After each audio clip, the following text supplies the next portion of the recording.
And before we get too mad at that massive price, it's really kind of justified, since it's like two regular phones stuck together. 2 screens, 2 batteries, so I won't make fun of the price too much. The bumper case, however, does deserve whatever jokes come its way. It's included in the box right alongside the 18-watt fast charger. And don't get me wrong, it was nice of Microsoft to include some protection. As you can tell, this phone is unlike anything else we've ever seen, with a full, complete 360-degree hinge that can close like a book or open up and have the screen on the front and back. So designing an effective, physically protective case for this contraption would be super complex. I would have liked to attend the meeting, though, where someone suggested just taping rubber strips to the side. I mean, yeah, it'll probably be effective, and definitely better than nothing. I just didn't see that one coming. Who knows how long it'll actually stick to the side of the phone for, though, which makes this durability test all the more important. The Duo is shorter than my Note 10 Plus, and also a bit wider, and incredibly thin. When folded shut, it's still just about as thick as my phone is inside of a case. Opened up, though, it feels more like an e-reader, with glass on the front and the back.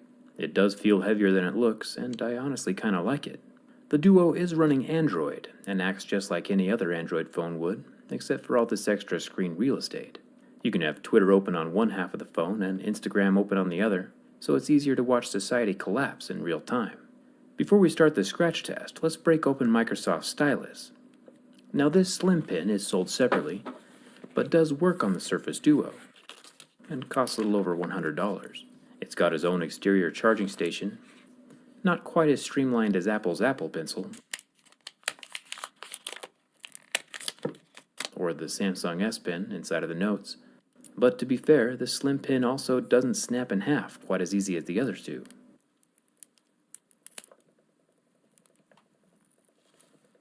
This guy is a tank. I'll start slicing through both plastic sides of the pin and take a quick break to analyze the clicky bit up at the top. Then all the plastics can be removed to reveal a long internal metal housing with 2 magnets built into the sides. The magnets allow itself to perch on the side of the Duo. I'm not sure if that's on purpose or not. It doesn't seem like it would end up staying there very long. I'll remove the 2 screws and open up the metal sheath, and we get our first look at quite possibly the cutest battery we've ever seen. This little cylinder is a 15 mAh capacity cell made by Panasonic. It takes about 90 minutes to charge and operates the pin for about 14 hours. Kind of fun. Now let's get into the scratch test. The Duo has dual 5.6-inch displays, which fold open to reveal an 8.1-inch screen overall. With the hinge and bezel in the middle, though, it's more like a second monitor than an extended display. I've always used multiple monitors on my desktop computers, though, so I do get the appeal. The Microsoft Duo is using Gorilla Glass 5, which means it scratches at level 6 with deeper grooves at a level 7. I'm straight at 6800, with the keyboard on either half of the screen. But cameras are also important to me, and this phone only has one front-facing camera under the front glass. No camera bump or rear cameras, just the one 11-megapixel little guy. There's also only one speaker right here in the earpiece. The grill is secure, but one speaker is just not the same as stereo. So the lack of cameras and lack of stereo speakers will probably be mostly what keeps me from switching to this phone. Also, very strangely for a $1,400 device, the frame is made from plastic, as well as the buttons. Not a deal breaker by itself, but the thinness of the halves combined with the plastic frame does make me nervous for the bin test. There is plastic along the top, as well as along the bottom, next to that USB-C charging port. There is no headphone jack. The Duo does have a SIM card tray, but no expandable memory. There is no IP rating, but there is a little peek feature, which just allows the time and date to pop up along the inside edge. Almost like an always-on display, but on the inside. The Duo feels more elegant than a normal cell phone, almost like a book, more sophisticated. And speaking of sophistication, huge thanks to Audible for sponsoring this video.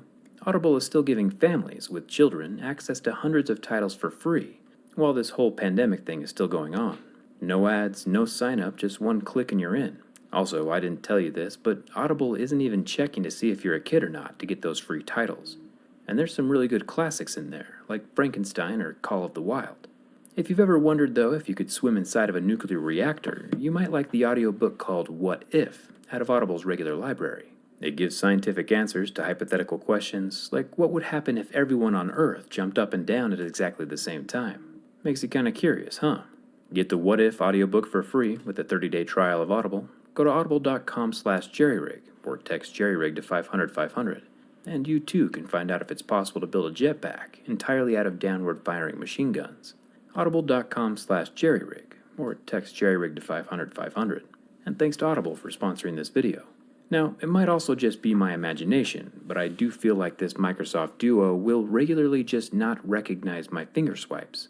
The screen would just sit unresponsive when I would swipe across it, or try to open and close apps, and I haven't even been that mean to it yet. Hopefully it's just a minor software issue.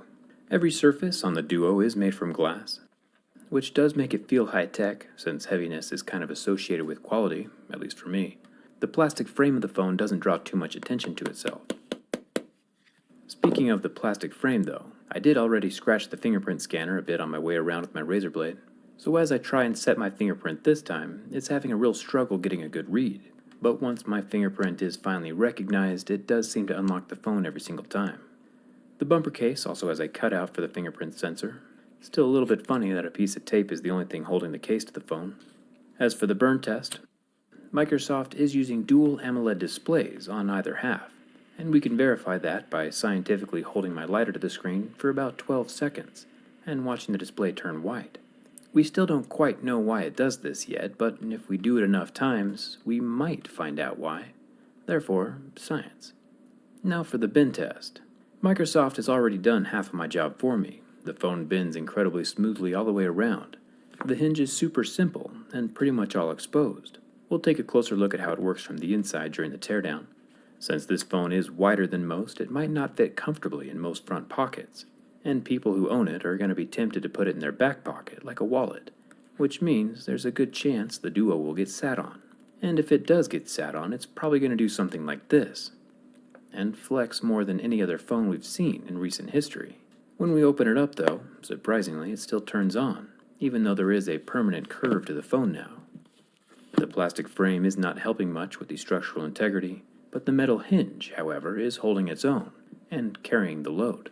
Bending it back the other direction, we can see that the phone is flexing quite a bit, but not along the hinge. The hinge mechanism is made from metal, along with the two rods running lengthwise down its spine. If the metal hinge was not there, this phone would definitely be toast. The metal is enough to keep the phone alive.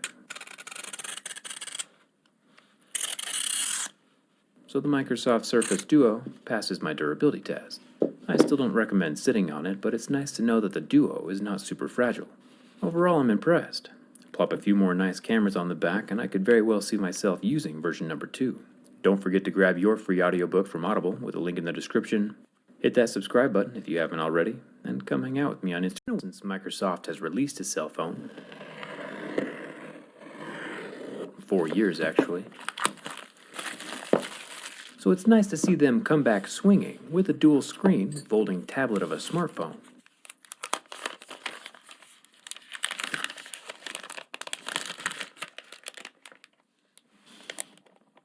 Today, we're going to durability test the Surface Duo right alongside the Slim Pen. This video is sponsored by Audible. Let's get started.